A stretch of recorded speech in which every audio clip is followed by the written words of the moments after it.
जादुई फूल बेचने वाला भूत। रामनगर नाम का एक गांव था। उस गांव से दूर एक सुनसान जगह थी जहां पर एक डरावना भूत रहता था। उस भूत ने अपने घर में तरह तरह के रंग बिरंगे फूल उगा रखे थे, जिन्हें वो टोकरे में भरकर आम आदमी के रूप में बेचने के लिए ले जाया करता था। रामनगर के पास ही में एक बस स्टैंड था, जहां एक दिन वो भूत एक आम आदमी के रूप में अपना फूलों से भरा टोकरा लेकर जाता है और बोलता है, अरे वाह, फूल बेचने के लिए ये जगह तो सबसे बढ़िया है। यहाँ तो बहुत से लोगों का आना जाना लगा ही रहता है। तभी वहां एक बस आकर रुकती है और भूत जोर जोर से आवाजें लगाने लगता है। फूल ले लो, फूल, सुंदर सुंदर रंग बिरंगी फूल ले लो, फूल। तभी बस में बैठा एक आदमी फूल वाले को बुलाता है। अरे फूल वाले भैया, ये लाल वाले फूल कैसे दिए हैं? साहब, ये लाल फूल है 10 रुपए में एक। अरे भाई, 10 रुपए में सिर्फ एक? इतने में तो एक पूरी माला आ जाएगी। अरे साहब, चलिए आपको 10 रुपए में 2 फूल दे देता हूँ। घर जाकर अपनी धर्मपत्नी जी को दीजिएगा। ये लाल फूल देखेगी तो वो बहुत बहुत खुश हो जाएंगे। बस में बैठे कुछ और लोग भी उससे फूल खरीद लेते हैं और बस वहां से चली जाती है। भूत हंसते हुए बोलता है, आज तो मजा ही आ गया, मेरे काफी फूल बिक गए। अरे इन सब लोगों को क्या पता कि मेरे इन फूलों की खुशबू जो भी सुंदर औरत लेगी वो मेरे वश में हो जाएगी, और इन फूलों का असर सिर्फ सुंदर औरतों पर ही होगा, और वो सब छोड़ छाड़ कर मेरे पास भागी चली आएंगी। ऐसा बोलकर भूत जोर जोर से हंसने लगता है और अपने घर चला जाता है। फिर बस वाला आदमी अपने घर पहुंचकर अपनी पत्नी को बुलाता है और मुस्कुराते हुए उससे कहता है, ओ मेरी प्यारी शीला, अरे जरा देख तो, आज मैं तुम्हारे लिए क्या लाया हूँ। अजी क्या बात है, आज तो आप बहुत खुश नजर आ रहे हो। मैं अपनी लाल परी के लिए लाल गुलाब लाया हूँ। अजी आप भी ना कैसी बातें करते हैं। ये गुलाब तो सच में बहुत सुंदर है, इसकी खुशबू से तो पूरा कमरा ही महक उठा। ये कहकर शीला फूल अपने बालों में लगा लेती है। फिर रात को वे दोनों अपने कमरे में सो जाते हैं। आधी रात होते ही शीला अपने घर से निकलकर भूत के पास पहुंच जाती है। अरे वाह, मेरे फूलों की खुशबू आखिर तुझे मेरे पास ले ही आई। फिर भूत शीला को एक कमरे में बंद कर देता है। तभी 2 और सुंदर औरतें वहां आती हैं। वे औरतें भी उस भूत के वश में होती है। भूत उन्हें भी ले जाकर शीला के साथ कमरे में बंद कर देता है। अगले दिन भूत फिर से आम आदमी का रूप लेकर बस स्टैंड पर फूल बेचने के लिए जाता है, और तभी लोगों से भरी हुई बस स्टैंड पर आकर रुकती है। फूल ले लो, फूल, सुंदर सुंदर खुशबूदार रंग बिरंगी फूल, हर तरह के फूल है मेरे पास। फूलों की माला, फूलों का गजरा, जो भी पसंद आए वो ले लो। अभी बस में 2 दोस्त रामू और श्यामू बैठे होते हैं। अरे फूल वाले, एक सुंदर सा गजरा तो देना भाई। अरे वाह रामू, क्या बात है, भाभी जी के लिए गजरा? हाँ भाई, तेरी भाभी को बालों में फूल लगाना बहुत पसंद है। अरे श्यामू, तू भी कुछ ले ले अपनी पत्नी जी के लिए, वो भी खुश हो जाएंगी। हाँ हाँ भाई, अरे तुम भी एक गजरा ले लो अपनी पत्नी जी के लिए। वैसे भी सुंदर औरतें बालों में फूल लगाकर और भी सुंदर लगती हैं। ठीक है भाई, अगर तुम इतना कह रहे हो तो एक गजरा मुझे भी दे दो। उसके बाद वे दोनों गजरा लेकर वहां से चले जाते हैं और घर जाकर अपनी अपनी पत्नियों को गजरा दे देते हैं। श्यामू अपनी पत्नी लीला से कहता है, सही कहा था उस फूल वाले ने, सुंदर औरतें बालों में फूल लगाकर और भी सुंदर दिखती हैं। जी आप भी ना कैसी बातें करते हैं। चलिए अब सो जाइए, काफी रात हो गई है। फिर वे दोनों सो जाते हैं। आधी रात होते ही लीला उठती है और अपने कमरे से निकलकर भूत के पास चल पड़ती है। तभी श्यामू लीला को बाहर जाते हुए देख लेता है और लीला को आवाज देता है, अरे भगवान, आधी रात को कहाँ जा रही हो? पर लीला पर भूत के फूलों का असर होता है। थोड़ी दूर जाकर लीला गायब हो जाती है और भूत के पास पहुंच जाती है। श्यामू ये सब देखकर डर जाता है। थोड़ी देर में सुबह होती है और श्यामू भागते हुए अपने दोस्त के पास जाता है और उसे सारी बात बताता है। अरे भाई, ये क्या बोल रहे हो? कल रात से तेरी भाभी भी नहीं मिल रही है। जब से उसने अपने बालों में गजरा लगाया तब से वह बस फूलों की बातें किए जा रही थी। भाई, हो ना हो हमारी पत्नियों के गायब होने के पीछे जरूर उस फूल वाले का हाथ है। फिर वे दोनों बस स्टैंड पर जाते हैं और फूल वाले का पीछा करते हैं। पीछा करते हुए वे भूत के घर तक पहुंच जाते हैं और चुपचाप खिड़की से देखने लगते हैं। फूल वाला आम आदमी अब अपने भूतिया रूप में आ जाता है, जिसे देखकर सारी औरतें बहुत डर जाती हैं और जोर जोर से चिल्लाने लगती है। अरे नाश पीटे, हमने तेरा क्या बिगाड़ा है जो तू हमें यहाँ पकड़ कर ले आया है?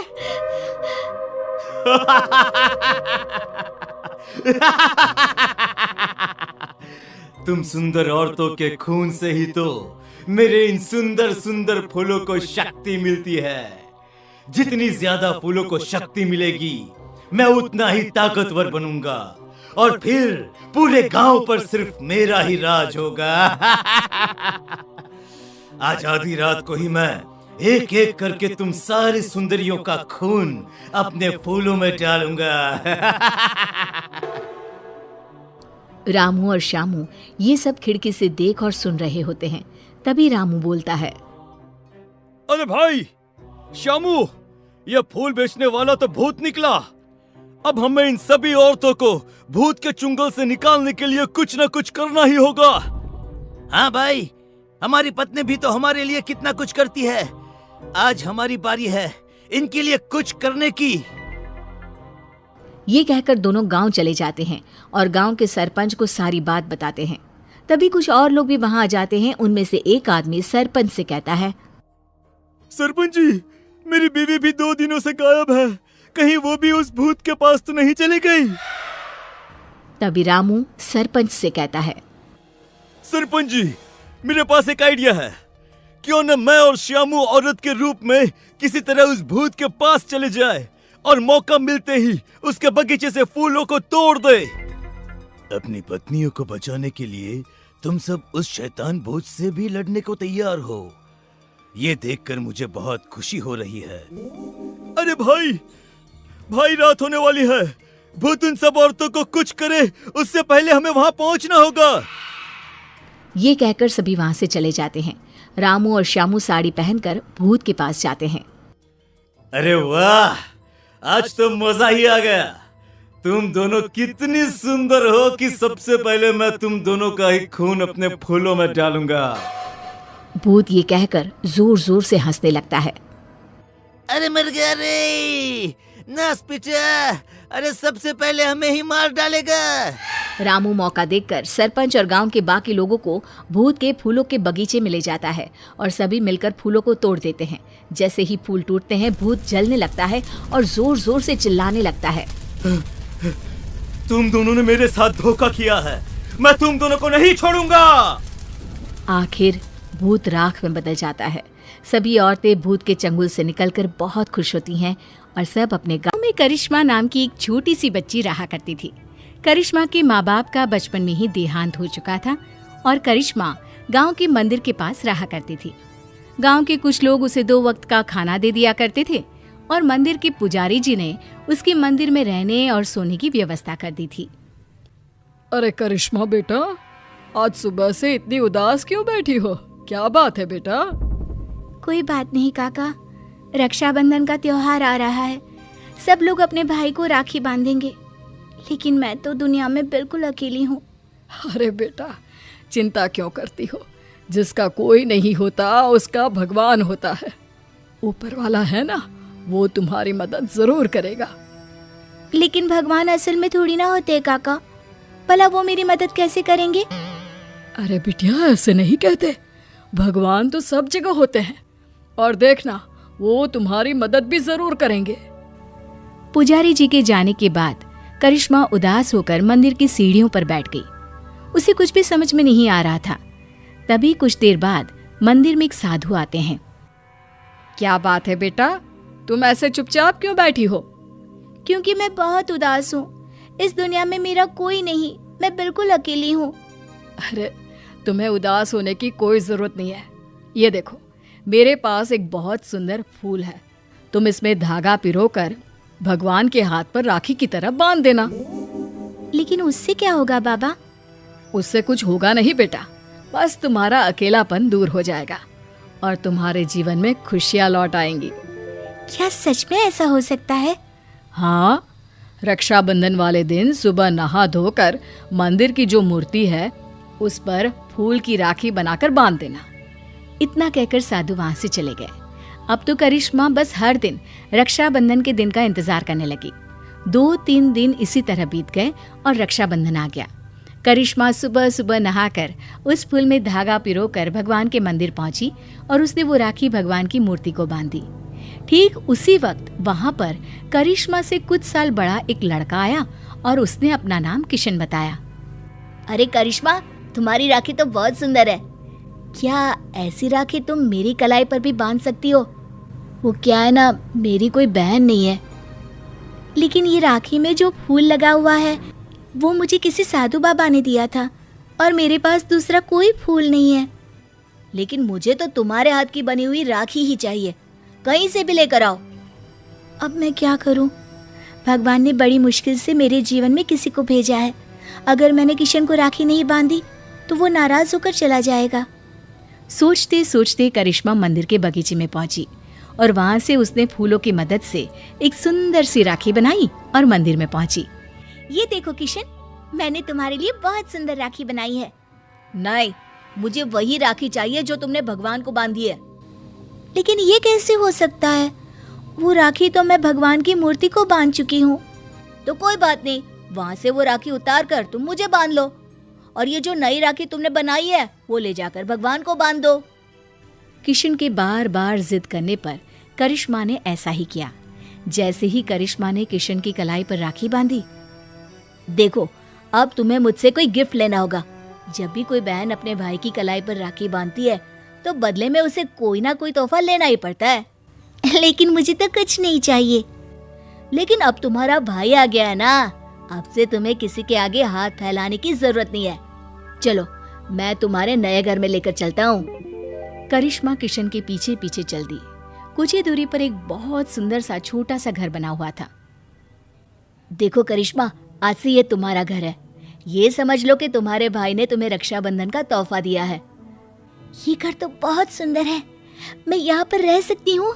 हाँ हाँ, बिल्कुल रह सकती हो। इतना कहकर किशन वहां से चला जाता है और करिश्मा अपने घर में रहने लगती है। उस घर में खाने पीने की सारी चीजें थी। करिश्मा बहुत खुश थी और गांव के लोग भी खुश थे। करिश्मा को रहने के लिए एक जगह जो मिल गई। कुछ दिनों के बाद किशन करिश्मा के घर आता है। देखो करिश्मा, ये तो जादू हो गया। तुम्हारी बनाई हुई राखी तो सोने के कंगन में बदल गई। लेकिन ऐसा कैसे हो सकता है?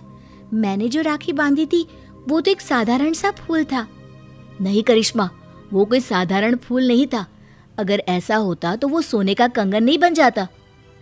लगता है ये साधु बाबा का ही जादू है। उन्होंने ही मुझे वो जादुई राखी दी थी। लेकिन मैं सोने के कंगन का क्या करूंगा? तुम इसे अपने पास रख लो, ये मेरे किसी काम का नहीं। किशन वो सोने का कंगन करिश्मा को देकर वापस चला जाता है। करिश्मा सोच में पड़ जाती है कि आखिर वो सोने के कंगन का क्या करे। तभी उसके दिमाग में एक तरकीब सूझती है। करिश्मा सोने की कंगन को बेचकर पैसे ले आती है और उन पैसों से उसने राखी बनाने का सामान खरीद लिया। इस तरह उसने अपनी एक राखी की दुकान खोली। अरे वाह करिश्मा, तुम्हारी राखी तो बहुत सुंदर है। सारी राखियां मैं खुद अपने हाथ से बनाती हूँ और ये ज्यादा महंगी भी नहीं है। हाँ, ये बात तो बिल्कुल सच है। तुम्हारी राखी बहुत सस्ती और सुंदर है। सही कह रहे हो भाई।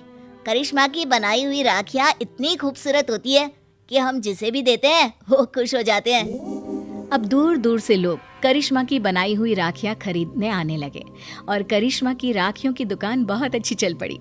एक दिन फिर से किशन लौट कर आता है। करिश्मा, मैं तुम्हें एक बात बताना चाहता था। हाँ बताओ ना भैया, क्या बात है? देखो करिश्मा, मैं उन साधु बाबा का ही एक शिष्य हूँ और उन्होंने ही मुझे तुम्हारे पास भेजा था। वो तुम्हारे बारे में जानना चाहते थे कि तुम कितनी ईमानदार हो, इसीलिए वो सोने का कंगन मैंने तुम्हें दिया था। और तुमने उस सोने के कंगन का उपयोग एक अच्छे काम में किया है। इसलिए साधु बाबा और मैं, हम दोनों ही तुमसे बहुत खुश हैं और हम दोनों का आशीर्वाद तुम्हारे साथ है। अब आने वाले जीवन में तुम्हें किसी भी प्रकार की परेशानी का सामना नहीं करना पड़ेगा। किशन भैया, तुम्हारे जैसा भाई और साधु बाबा जैसे गुरु पाकर मेरा तो जीवन ही सफल हो गया। मेरी मदद करने के लिए बहुत बहुत धन्यवाद। आपकी दी हुई जादुई राखी ने सच में मेरा जीवन बदल दिया।